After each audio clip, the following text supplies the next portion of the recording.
Misy lelam-panan-karena iray tsy manana havana no tsy manana vady aman-janaka.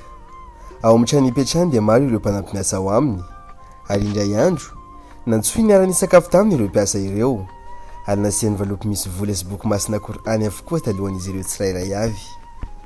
Rehefa vita ny fiaraha-misakafo, niteny ilay mpanan-karena avy eo hoe omeko fanomezana daholo ianareo androany, fa afaka misafidy ianareo amin'izay tianareo, naka ilay vola ao anaty valopy, naka an'ilay kor'any.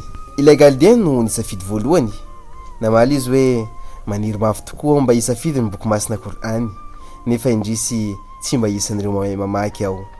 Ilay vola anaty valopy angamba no safidiako, sady mila vola mihitsy aho izao.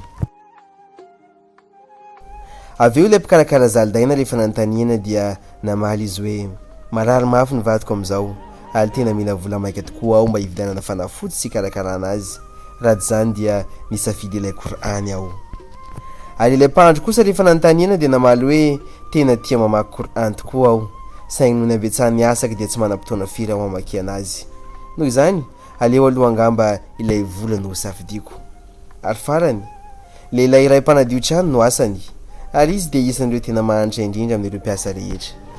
Niteny ilay mpanan-karena hoe fantatro fa mijaly ianao, ary mino aho fa tsy maintsy hisafidy an'ilay vola ianao anoloanao io kapa efa simba io.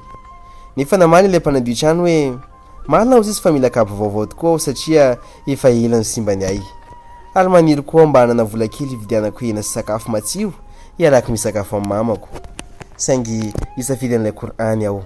Satria ny reniko dia nananatray foana hoe ny tenin'ny Allah dia Sarobidy lavitra noho ny volamena, ary ny famakiana azy dia matsiro lavitra noho ny nanondry, ka ny kor'any no nisafidiako. Ary rehefa nosokafany ilay kor'any dia nahita valopy anankiroa izy tao anatiny.